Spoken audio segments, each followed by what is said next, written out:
The World Championships is 5 weeks away, and in my opinion, there's only 4 players that can win it, but there's 2 crazy stats that should rule out one of those players, but he doesn't seem to care about stats. In fact, nothing seems to bother him at all. 5 weeks, 4 players, 2 crazy stats, but that's enough maths, more snooker.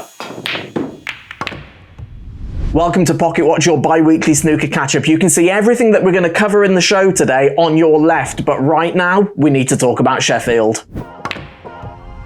Stat number 1, which most of you will know, the Crucible Curse. No first-time winner of the World Championships has ever gone on to defend their crown the following year. Not even the greats have done it. Hendry didn't do it, Ronnie didn't do it, and Steve Davis didn't do it, which is interesting. Stat number 2 is that no player has ever won the Player Championship and the World Championship in the same year. Both of those stats apply to one of the 4 players that I'm going to pick for this year's World Championships. We'll talk about the other 3 that I've picked later, but for now, can Zhao Xintong make a mockery of tradition, history, and statistics? Well, I reckon he can. He's already the first Chinese player to win the world title, also the first amateur to win the world title, and later this month he might go on to be the first player to win all 3 events in the Players Series in 1 year. He hasn't grown up with the Crucible Curse, and pressure only seems to be something that he applies rather than feels. So right now I think it's really between him and one other player, but we'll get to more of that in the power rankings. So what do you think? Can Zhao Xintong break the Crucible Curse, or is history about to repeat itself? Did we just see the greatest match performance in snooker history? And did it happen in Llandudno? Even the Welsh players are saying it's too far away. Chang Bingyu played probably the most sensational 4 frames of snooker I've ever seen. 4 centuries, one after the other, 100% pot rate, literally perfect snooker. And Shaun Murphy's face at the end says it all. He stands up, he's almost shell-shocked, and he just slow claps his opponent out of the auditorium. What a performance. And with that stunning 147 that Chang Bingyu had earlier in the season, are we seeing the makings of one of the players of the future? I think we are. As for the rest of the tournament, well played, Barry Hawkins. I had a feeling that Barry was going to do something this season, and he's finally come good. He absolutely dominated Jack Lisowski in that final, particularly in the opening session. He showed killer instinct in that final, and despite the fact that Barry is obviously a very nice man, I'd like to see more of that from him in future. As for Jack Lisowski, here's what I said about him at the start of the season. I'm going to start this channel with a stupidly bold prediction. We're currently in the first frame of the Northern Ireland Open. Jack Lisowski is playing Judd Trump. I'm going to predict that Jack Lisowski is going to win this final. It'll be his first final win.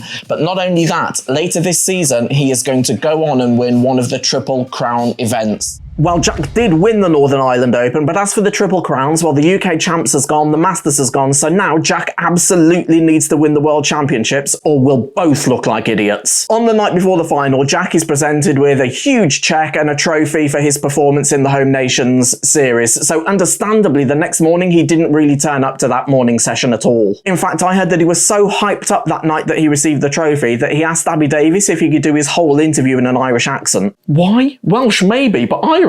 Strange boy. However, in the afternoon session, Jack Lisowski pulled off one of the most wildly entertaining breaks I've ever seen, probably since Alex Higgins in the 80s. Who needs cue ball control when you can pot like that? But jokes aside, do either Barry Hawkins or Jack Lisowski make the power rankings? I'm tweaking the rules to this segment for the rest of the season. From now on, it becomes who are my picks for the World Championships based on form this season. And the order is unchanged from last episode. John Higgins is in at number 5. I think he's probably been the most consistent player this season. It's just that in the finals, he hasn't really performed either at the Masters or at the Players' Championships. He played well all week in both tournaments, but didn't quite perform in the finals. Now that is probably a stamina issue, and the World Championships is all about stamina. I think he can go deep. I'm just not sure he can win it. But I can see any one of Shaun Murphy, Judd Trump, Mark Selby, or Zhao Xintong lifting the trophy. Selby is always terrifying at the Crucible, and Zhao Xintong is probably the most dangerous player in the world right now. But if I had to pick one, I'd probably pick Zhao Xintong or Mark Selby. The World Open tells us a lot about what's going to happen in Sheffield. Players like Stuart Bingham, Jack Jones, Jack Lisowski can go from being qualifiers to being seeded if they have a good run in China. Now, there's loads of good matches to look forward to, but here's a couple of the ones that I think are particularly interesting. Stuart Bingham versus Anthony McGill has the potential for fireworks. But Chang Bingyu against Wu Yize, my goodness, that could be an absolute barn burner. And we have to talk about it. Ronnie is playing in China, and if he lifts that trophy, all bets are off. Some of you may have seen that this week I started a brand new series on YouTube called Cue Cards. Basically, we're taking snooker players, past and present, rating them across 8 different categories, giving them an overall score, and then placing them in the Cue Cards league table. If you haven't seen it, this week we did Zhao Xintong, and some of the scores were a bit surprising, as were some of your comments. Over on TikTok, Ian Maxwell asked, who would you say is the best cueist? I'd say Sean Murphy all day long. Well, Ian, that's for future episodes of Cue Cards, not Pocket Watch. While Kieran Farrell said, good idea, mate. Be hard to judge, say for example, to compare Hurricane Higgins with Xintong, but I'm here for it. Excellent point, Kieran. And I reckon we'll find out exactly how that's going to work next week, because I want you guys to help me choose which player we're going to rate next. And here's a little wrinkle for you. It can only be a retired player to keep the league table interesting. Let me know who you'd like to see in the comments, and keep all of the other comments coming as well. I do try to reply to everyone, but in the meantime, all the best comments will get read out on the next episode. That's episode 6 of Pocket Watch, and like a match between Mark Selby and Mark Allen, it was a bit long. I'll be back in a couple of weeks when we'll have a look at the World Open, we'll preview the Tour Championships, and we'll review the power rankings. For now, go and watch Cue Cards and tell me who you think we should have next. See you in a couple of weeks.